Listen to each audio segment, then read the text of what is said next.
नमस्कार, मैं एस्ट्रोलॉजर नीलम। स्वागत है आपका मेरे चैनल पर।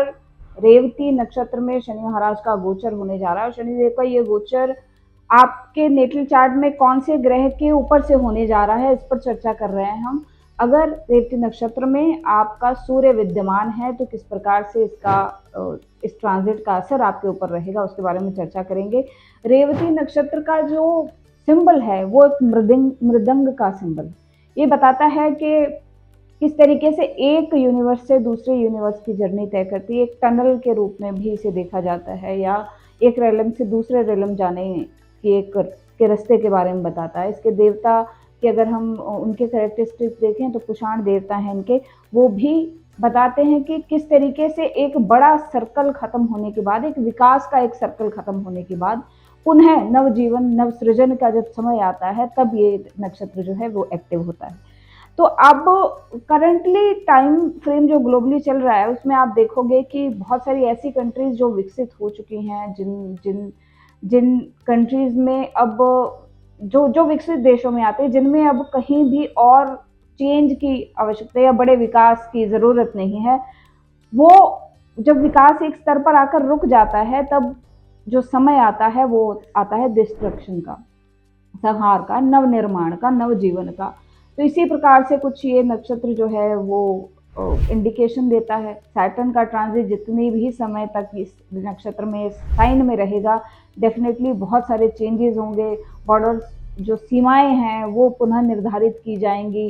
कई देशों की पॉलिसी चेंज होंगी, अर्थव्यवस्थाएं चेंज होंगी। मैंने बहुत पहले भी वीडियो में बताया था कि डेफिनेटली इस ट्रांजिट के दौरान, इस नक्षत्र के एक्टिव होने के दौरान आप बड़े चेंजेस इंटरनली लेवल पर, एक्सटर्नली लेवल पर देखेंगे।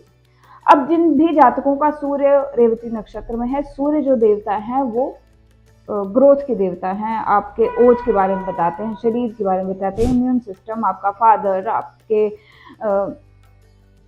आपकी आत्मा के कारक ग्रह जो है वो सूर्य हैं। यहाँ पर जब सैटर्न जैसे प्लैनेट का गोचर हो रहा है, ट्रांजिट हो रहा है, सैटर्न जैसा प्लैनेट छाया ग्रह का काम, जिसे हम छाया पुत्र कहते हैं, छाया ग्रह भी कहते हैं, यहाँ पर इन दोनों का कंजंक्शन होगा। अगर ट्रांजिट यहाँ पर कर रहे हैं तो आप देखोगे एक तरीके का कॉन्फ्लिक्ट जो है वो आपके बॉसेस के साथ, अपने पिता के साथ आप देखने को मिल सकता है।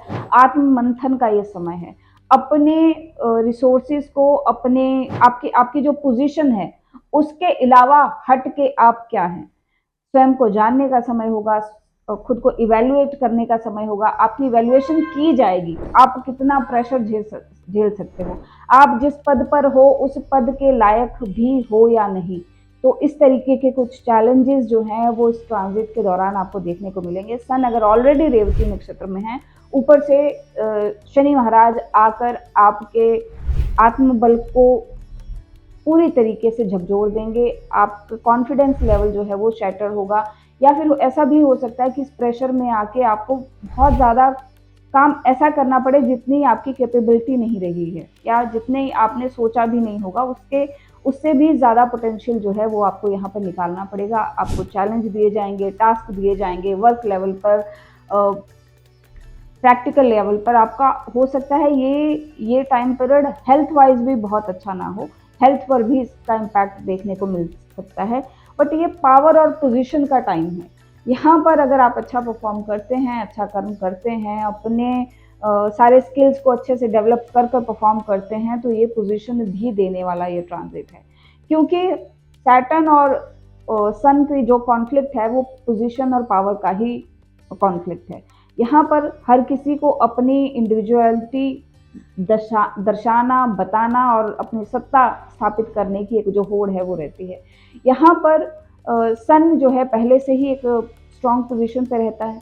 जब सैटर्न का ट्रांजिट हो रहा है तो ये बताता है कि कहीं ना कहीं अब आपको सिर्फ अपने पोजीशन के बल पर ही फेम नहीं मिलेगा, आपको अपने कर्म को भी उतना स्ट्रॉन्ग करना पड़ेगा।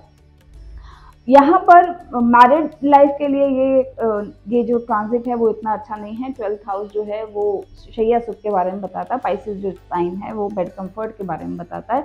यहाँ पर शुक्रदेव उच्च की अवस्था में रहते हैं, तो यहाँ पर एक फायरी प्लैनेट का रहना बहुत अच्छी सिचुएशन पहले से नहीं है, और ऊपर से सैटर्न जैसा ड्राई प्लैनेट जब आ जाए तो इमोशनली बहुत सारी चीज़ें होगी। आप हो सकता है आपके स्पाउस के साथ आपकी दूरी डिस्टेंस जो है वो बढ़ जाए।